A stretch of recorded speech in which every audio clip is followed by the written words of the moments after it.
Oh, who lives a pineapple under the sea? Spongebob Squarepants. Yeah, in case you didn't know, I am a huge sponge head. Yeah, I've been a fan pretty much my whole entire life, my whole entire lifespan, and I never really looked back. Although the episodes could be a lot better. I mean, clearly, I mean, after what 10 seasons, like it's been pretty much throughout, been like over. It's the only show besides Fairly Odd Parents that still continues to this day within the '90s, 2000 era. So I'm actually happy about that. But as you can see, they did end up making a sequel called SpongeBob SquarePants Sponge Out of Water. Now, this is where it gets a little weird because normally I would say sequels like this don't end up being well done. If you were done well, I should have said, because normally people leave during this time. They want to go a different route. It's kind of weird.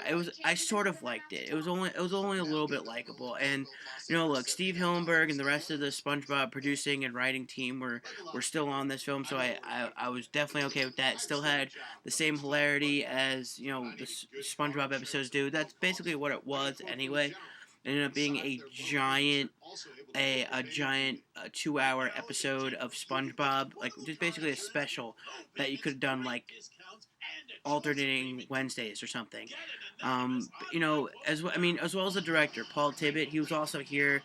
He also did a few episodes. I don't know if you guys noticed, but he also directed a few episodes and this movie. And so if you didn't have anything, I mean, you basically had everything here to needed to be like actually good and actually fantastic and great.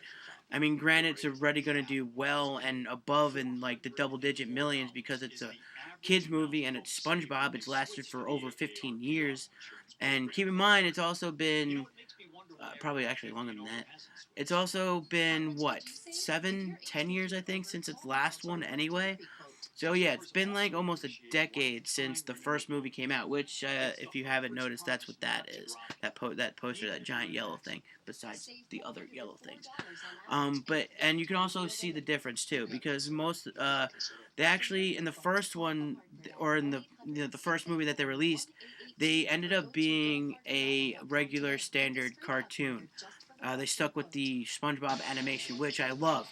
Even when they were on land, they ended up being like that cartoon.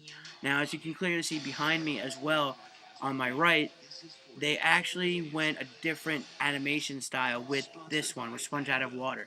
Which, I mean, okay, it's fine because that's kind of where we are in this this world right now where everything's blocky. I mean, when they first did it to Winnie the Pooh, I was upset.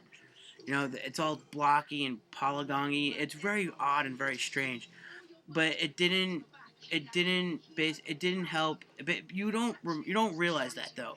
You end up when you watch the film, you're just like, oh, okay, whatever. It's there. It's because you're introduced to a new character, a couple new characters. You're stuck with the same character. Not really stuck, but you're involved with the other characters and the storyline. I guess. I mean, you can call that a storyline.